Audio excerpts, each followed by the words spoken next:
Hey folks, wanted to show you how I perfectly balance my lithium cells. They're two different types. These are lipo floors and these are lithium ions.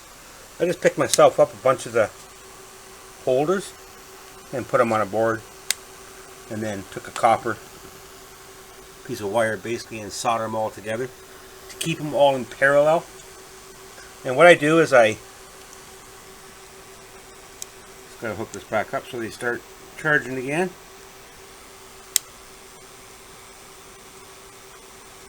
Okay, what I do is I discharge them first, almost down to nothing.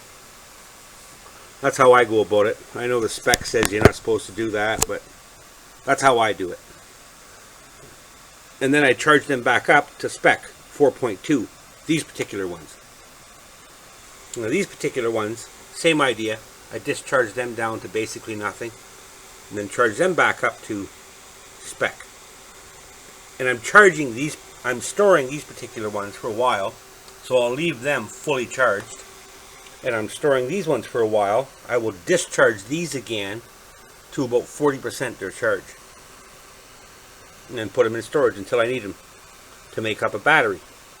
And what I'm using is I made this up myself with some little switch mode power supply inside, and it's got 3 different basically charging stations and some cooling fans up here, and my outputs here. I have one here I'm not using, and then I have the one here that I'm using, and the one here that I'm using. And I extended with a little piece of wire so I could adjust the voltage. I forget what the adjustments are. I think I can go as high as 6 volt down to basically 1 volt.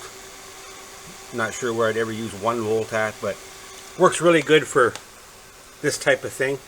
Other than that, it's really not good for much.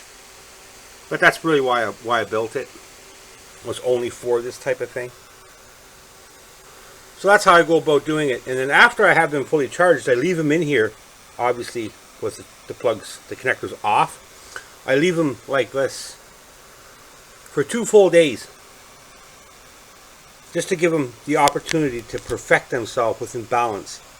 In case one cell might be out a little bit, they can all perfectly balance themselves out.